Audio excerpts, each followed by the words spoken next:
Hi friends, welcome to JV aspirants YouTube channel GK and current affairs.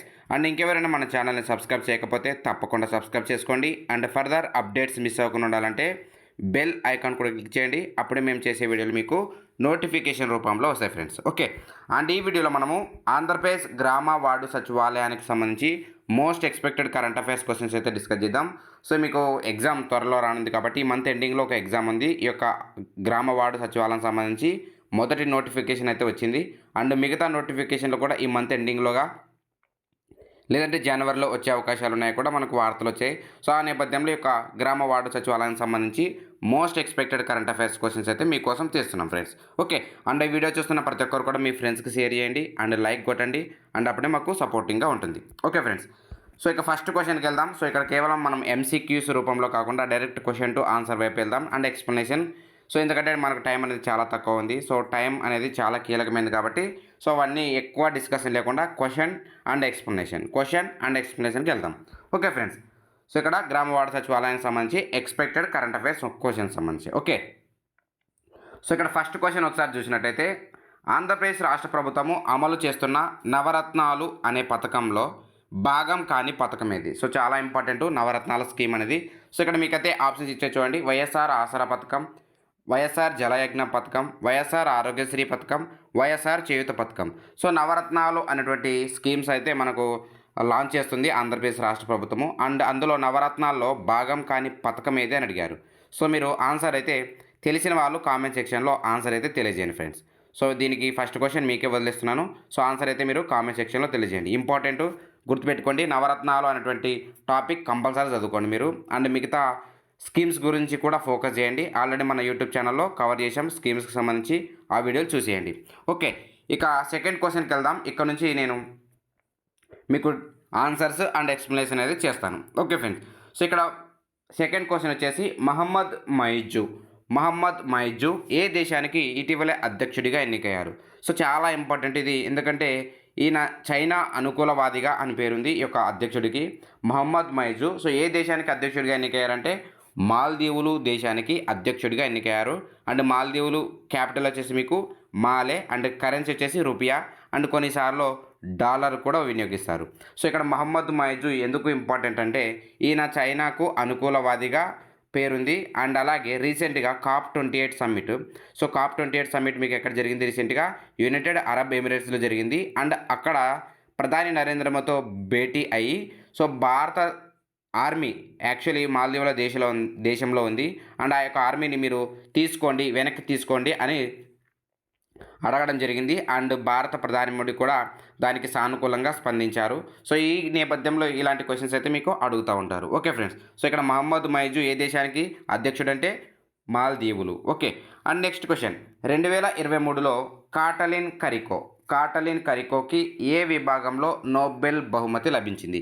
So damn ష్యూర్గా మీరు నేర్చుకోవాల్సిన అంశం ఏంటంటే Nobel prices సంబంధించి 2023 కూడా ప్రకటించడం జరిగింది. సో అండ్ లేటెస్ట్గా డిసెంబర్ 10న ప్రపంచ మానవ హక్కుల దినోత్సవం రోజున ఈ యొక్క అవార్డులు అయితే అందుకోవడం జరిగింది.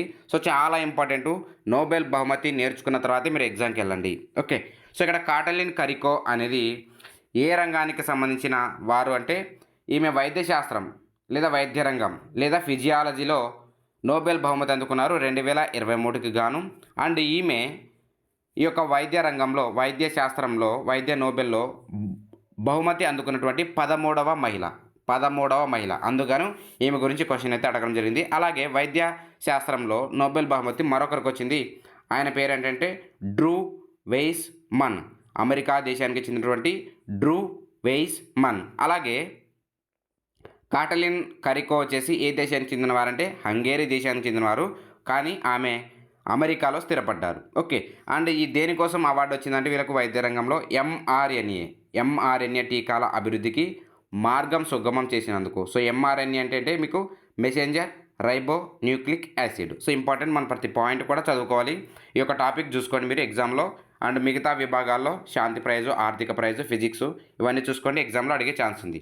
అండ్ నెక్స్ట్ సౌత్ ఈస్ట్ ఆసియాలో తొలి హై స్పీడ్. సో తొలి అనేటువంటి అంశాల గురించి కంపల్సరీగా 2-3 ప్రశ్నలు మీకు ఎగ్జామ్లో అడుగుతారు.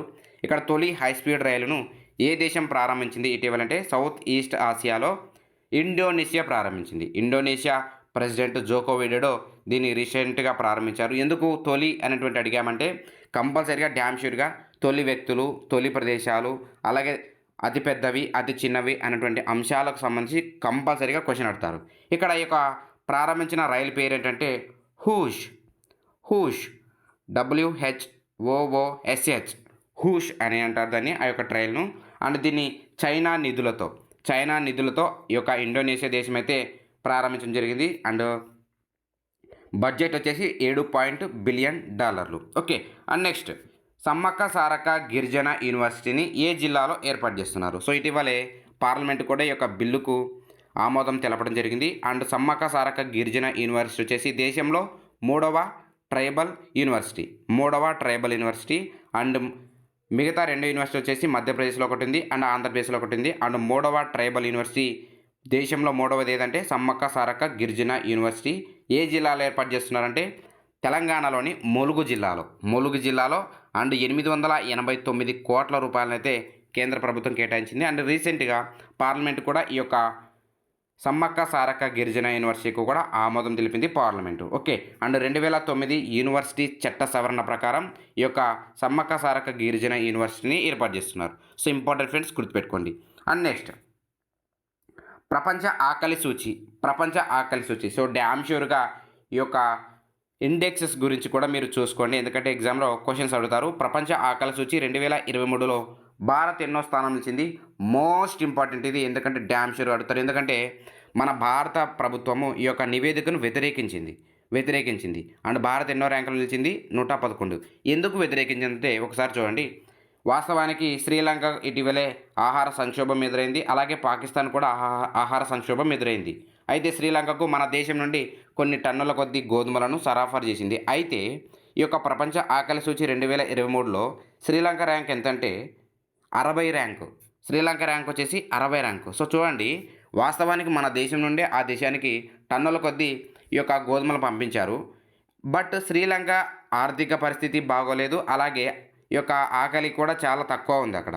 సో అందుకు గాను ఈ యొక్క ప్రపంచ ఆకలి సూచిలో 60 ర్యాంకులో నిలిచింది. బట్ భారతదేశం వచ్చేసి 111వ ర్యాంకులో నిలిచింది. సో ఇక్కడ కేంద్ర ప్రభుత్వం ప్రశ్నించిందంటే కొన్ని దేశాలకు మేమే సరఫరా చేశాం, కానీ సరఫరా చేసిన దేశాలే ర్యాంకులు వెనకబడ్డాయి, బట్ సరఫరా చేయించుకున్న దేశాలు ర్యాంకుల్లో ముందున్నాయి అన్నని కేంద్ర ప్రభుత్వం అయితే విమర్శ చేసింది ఈ యొక్క ప్రపంచ ఆకలి సూచీలో.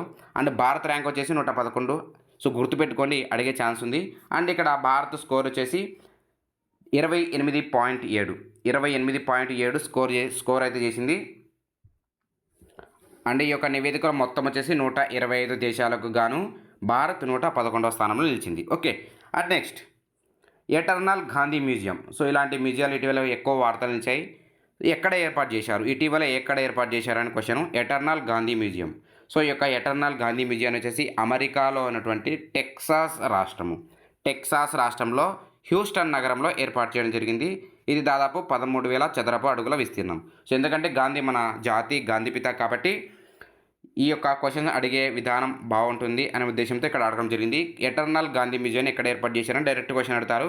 ఎక్కడంటే అమెరికా. స్పెసిఫిక్ ప్లేస్ అడిగితే మాత్రం హ్యూస్టన్ నగరం from Texas state. Okay. And next operation అజయ్ను కేంద్ర ప్రభుత్వం ఏ దేశంలోని భారతీయులను రక్షించడానికి చేపట్టింది? సో ఈ యొక్క ఆపరేషన్ సంబంధించి కూడా ఒక సపరేట్ వీడియో అయితే మీకోసం చేశాను. సో ఆ వీడియోలో చూడండి, డ్యామ్ ష్యూర్గా అడిగే ఛాన్స్ ఉంది. ఎందుకంటే ఇటీవలే ఇజ్రాయెల్ పాలస్తీనా యుద్ధ సమయంలో భారతీయులను రప్పించడం కోసం కేంద్ర ప్రభుత్వం అయితే ఈ యొక్క ఆపరేషన్ చేపట్టింది. స్పెసిఫిక్గా ఇజ్రాయెల్ దేశంలో ఉన్నటువంటి భారతీయులను సురక్షితంగా వెనక్కి రప్పించడం కోసం అయితే ఈ యొక్క ఆపరేషన్ని చేపట్టడం జరిగింది. ఇజ్రాయెల్ పాలస్తీనా మధ్య యుద్ధం జరిగినప్పుడు ఎప్పుడు 2023 అక్టోబర్ 7న ఈ యొక్క పాలస్తీనా మరియు ఇజ్రాయెల్ మధ్య యుద్ధం ప్రారంభమైంది అండ్ స్టిల్ జరుగుతూనే ఉంది. ఓకే.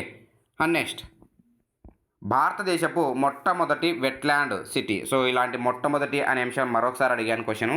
సో భారతదేశపు మొట్టమొదటి వెట్లాండ్ సిటీగా ఏది ఇటీవల గుర్తింపు పొందింది అని మీకు అడిగే ఛాన్స్ ఉంది. డైరెక్ట్ క్వశ్చన్ ఏంటంటే ఆన్సర్ వచ్చేసి ఉదయపూర్. సో ఉదయపూర్ మీకు ఎక్కడ ఉంటుంది? రాజస్థాన్ రాష్ట్రంలో ఉంటుంది. అండ్ ఉదయపూర్ను సిటీ ఆఫ్ లేక్స్. సో ఇక్కడ ఉదయపూర్ దీనికి సంబంధించినటువంటి ఆన్సరు. ఇది వచ్చేసి రాజస్థాన్లో ఉంటుంది. అండ్ అలాగే ఈ యొక్క వెట్లాండ్ అంటే ఏంటంటే చిత్తడి నేలలు. సో, ప్రపంచ చిత్తడి నేలల దినోత్సవాన్ని ఎప్పుడు జరుపుకుంటారు? ప్రతి సంవత్సరం కూడా ఫిబ్రవరి 2వ తేదీ. సో, వెట్లాండ్ అనేది మనకు రామ్‌సర్ కన్వెన్షన్ అనుగుణంగా ఉంటుంది. రామ్‌సర్ కన్వెన్షన్ అనేది సో, ప్రెజెంట్ రామ్‌సర్ సైట్స్ భారతదేశంలో ఎన్నున్నాయంటే 75. సో, ఇలా మనము టాపిక్స్ రిలేటెడ్‌గా చదువుకుంటూ వెళ్ళాలి. అప్పుడే మనం కరెంట్ అఫైర్స్ సంబంధించి ఆన్సర్స్ ఈజీగా చేయగలం. ఓకే. అండ్ నెక్స్ట్ 54వ ఇఫ్ఫీ. సో, దాన్ని మనం ఏమంటామంటే international film festival of India. So, 54వ ఫిల్మ్ ఫెస్టివల్ ఆఫ్ ఇండియా వేడుకలు ఎక్కడ జరిగాయంటే గోవా. సో, యాక్చువల్లీ గోవా అనేది శాశ్వత వేదిక. సో, ఈ యొక్క 54వ ఇంటర్నేషనల్ ఫిల్మ్ ఫెస్టివల్ ఆఫ్ ఇండియాలో మైకేల్ డగ్లస్, సో, అమెరికాకు చెందినటువంటి నటుడు మైకేల్ డగ్లస్‌కు Satyajit Ray lifetime achievement award రావడం జరిగింది. సో, ఇంపార్టెంట్ గుర్తుపెట్టుకోండి. అండ్ దీనికి సంబంధించిన నోట్స్ ఆల్రెడీ మీకు ఇవ్వడం జరిగింది. అండ్ నెక్స్ట్ దేశవ్యాప్తంగా ఉన్నటువంటి విద్యార్థులకు ఏ పేరుతో ఒకే ఐడి కార్డులను కేంద్ర ప్రభుత్వం మంజూరు చేస్తుంది. సో, ఇంపార్టెంట్ అడిగే ఛాన్స్ అయితే ఉంది. సో, ఏంటి ఆ యొక్క ఐడి కార్డు పేరు అంటే దేశంలో ఉన్నటువంటి విద్యార్థులందరికీ సో అపార్. సో, ఆ యొక్క కార్డు పేరు ఏంటంటే అపార్. సో, ఏంటి ఈ యొక్క అపార్ ఫుల్ ఫామ్ ఏంటంటే automated permanent academic account registry. So, చాలా ఇంపార్టెంట్ ఈ యొక్క ఫుల్ ఫామ్ అనేది. సో, ఈ వన్ నేషన్ వన్ ఐడి కింద ఈ యొక్క ఐడి కార్డులను అయితే దేశం మొత్తము కూడా విద్యార్థులకు ఇవ్వనున్నారు. అండ్ ఇది కూడా సేమ్ యాజ్ ఇట్ ఈజ్గా ఆధార్ కార్డు మాదిరిగా ఉంటుంది. 12 అంకెలను కలిగి ఉంటుంది. Okay friends. And next so, Gandhi శాంతి పురస్కారాన్ని తొలిసారిగా ఎవరు అందుకున్నారు? సో, ఇటీవలే ఈ యొక్క గాంధీ శాంతికి సంబంధించినటువంటి కమిటీలో మనకు అయినటువంటి ఉపరాష్ట్రపతి వెంకయ్య నాయుడుకు చోటు లభించింది. అండ్ ఆ యొక్క నేపథ్యంలో అయితే క్వశ్చన్ అడగడం జరిగింది. సో, ఇక్కడ గాంధీ శాంతి పురస్కారాన్ని ఎవరు తొలిసారిగా అందుకున్నారంటే సో, ఫస్ట్ ఎప్పుడు ప్రారంభించారు ఈ యొక్క అవార్డును అంటే 1995లో ప్రారంభించారు. అండ్ అప్పుడు ఈ యొక్క అవార్డును అందుకున్న తొలి వ్యక్తి ఎవరంటే జూలియస్ నైరేరి. అండ్ రీసెంట్గా 2021కి గాను గీతా ప్రెస్, సో ఉత్తరప్రదేశ్లో ఉన్నటువంటి గీతా ప్రెస్కు గాంధీ శాంతి పురస్కారం లభించింది. అండ్ ఇంకొక కోణంలో ఈ క్వశ్చన్ అడుగుతారు, గాంధీ శాంతి కమిటీ ఎంపికలో ఇటీవల ఎవరికి చోటు దక్కిందంటే మనకు మాజీ ఉపరాష్ట్రపతి అయినటువంటి వెంకయ్య నాయుడు నూతన సభ్యుడిగా ఎన్నికయ్యారు. ఓకే. అండ్ నెక్స్ట్ 2023 పురుషుల వన్డే ప్రపంచ కప్. సో, చాలా ఇంపార్టెంట్ ఇది. ఈ యొక్క వరల్డ్ కప్కి సంబంధించి కూడా చూసుకోండి, ఎగ్జామ్లో అడిగే ఛాన్స్ ఉంది. 2023 పురుషుల వన్డే ప్రపంచ కప్ విజేతగా ఆస్ట్రేలియా నిలిచింది. అయితే ఆస్ట్రేలియా ఎన్నోసారి విజేతగా నిలిచింది. సో, అందరికి తెలిసిన విషయమే. అండ్ తెలియని వాళ్ళు ఉంటారు. సో, కరెక్ట్ ఆన్సర్ వచ్చేసి ఆరవసారి ఈ యొక్క వన్డే ప్రపంచ కప్ను ఆస్ట్రేలియా గెలిచింది. అండ్ ఫస్ట్ టైం వచ్చేసి ఈ యొక్క ఆస్ట్రేలియా 1987, అలాగే 1999, 2015, 2007, 2003 అండ్ 2023లో గెలవడం జరిగింది. అండ్ ఇది వచ్చేసి 2023లో 13వ ఎడిషన్ జరిగింది. 13వ ఎడిషన్. అండ్ ఎక్కడ జరిగిందంటే ఇండియాలో జరిగింది. అండ్ ఇండియా ఎన్నిసార్లు ఈ యొక్క వరల్డ్ కప్ని గెలిచిందంటే 2 టైమ్స్ గెలిచింది. 1983లో ఒకసారి అండ్ 2011లో ఒకసారి. అండ్ 2 సార్లు గెలిచినటువంటి మరొక జట్టు ఏంటంటే వెస్టిండీస్ 1975 అండ్ 1979లో గెలిచింది. అండ్ ఇంకొక క్వశ్చన్ అడిగే ఛాన్స్ ఉంది ఇక్కడ ఏంటంటే 2023 పురుషుల వన్డే ప్రపంచ కప్లో పార్టిసిపేట్ చేయని దేశం ఏదంటే వెస్టిండీస్. సో, వాస్తవానికి 2 సార్లు ఈ యొక్క ప్రపంచ కప్ని గెలిచింది. బట్ ఈసారి మాత్రం వెస్టిండీస్కు ఆ యొక్క క్వాలిఫై అవ్వలేదు. ఈ యొక్క టీంకి సంబంధించి వెస్టిండీస్ క్వాలిఫై కాలేదు. మీకు ఆన్సర్ వచ్చేసి అదే. ఓకే. అండ్ నెక్స్ట్ క్వశ్చన్ చూద్దాం. ఆసియా క్రీడలు 2023లో భారత్. సో, ఈ యొక్క ఆసియా క్రీడలకు సంబంధించి కూడా ఇంపార్టెంట్. 2023లో 107 పథకాలు గెలిచింది భారతదేశం. అయితే పథకాల పట్టికలో భారత్ ఎన్నో స్థానం నిలిచింది అని క్వశ్చన్ ఇక్కడ. సో, పథకాల పట్టికలో భారత్ 4వ స్థానంలో నిలిచింది. అండ్ పథకాల పట్టికలో ఒకసారి చూస్తే 107 పథకాలు అని చెప్పాం. సో, ఇందులో గోల్డ్ ఎన్ని అంటే 28 గోల్డ్, అలాగే 38 సిల్వరు, అలాగే 41 వచ్చేసి బ్రాంజ్ కాంస్య మెడల్స్ గెలవడం జరిగింది. అండ్ ఈ యొక్క 4వ స్థానంలో అని చెప్పాం. అండ్ ఫస్ట్ ప్లేస్లో ఏ దేశం నిలిచిందంటే చైనా నిలిచింది. అండ్ సెకండ్ ప్లేస్లో వచ్చేసి జపాన్ నిలిచింది. అండ్ థర్డ్ ప్లేస్ వచ్చేసి దక్షిణ కొరియా. అండ్ ఫోర్త్ ప్లేస్ వచ్చేసి మన ఇండియా పథకాల పట్టికలో నిలిచింది. అండ్ 2023లో ఎన్నో ఎడిషన్ జరిగిందంటే 19వ ఎడిషన్ జరిగింది. ఎక్కడ జరిగింది అని అడుగుతాడు. సో, చైనాలో జరిగింది ఈ యొక్క క్రీడలు. ఓకే. అండ్ నెక్స్ట్ స్వలింగ సంపర్కుల నెక్స్ట్ క్వశ్చన్ చూద్దాం. స్వలింగ సంపర్కుల వివాహాలకు చట్టబద్ధ కల్పించేందుకు సుప్రీంకోర్టు ఏ రోజున నిరాకరించింది. సో ఇలాంటి సుప్రీంకోర్టు తీర్పులు కూడా ఇంపార్టెంట్. అలాగే వివిధ హైకోర్టులు ఇచ్చినటువంటి తీర్పులు కూడా ఇంపార్టెంట్. ఎగ్జామ్లో పాలిటీ అండ్ గవర్నెన్స్లో భాగంగా మీకు అడుగుతారు. సో ఏ రోజున ఈ యొక్క స్వలింగ సంపర్కుల వివాహాలకు చట్టబద్ధత కల్పించేందుకు నిరాకరిస్తూ సుప్రీంకోర్టు తీర్పు చెప్పిందంటే 2023 అక్టోబర్ 17. సో డేట్ కూడా ఇంపార్టెంట్.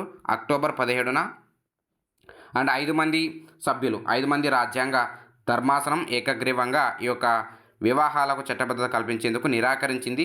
సో ఎగ్జామ్లో అడుగుతారు డైరెక్ట్ క్వశ్చన్ ఇలాంటివి. సో కాబట్టి చాలా ఇంపార్టెంట్ ఈ యొక్క సుప్రీంకోర్టు అలాగే వివిధ హైకోర్టులు ఇచ్చినటువంటి తీర్పులు. సో ఇవి ఫ్రెండ్స్ గ్రామ వార్డు సచివాలయానికి సంబంధించి part 1 most expected current affairs questions. And మనం పార్ట్ 2లో కలుద్దాం. అండ్ ఈ వీడియో మీకు నచ్చినట్టయితే తప్పకుండా లైక్ కొట్టండి అండ్ మీ ఫ్రెండ్స్కి షేర్ చేయండి అండ్ మాకు సపోర్ట్ చేస్తున్నాను friends. And thank you for watching this video. Thank you very much.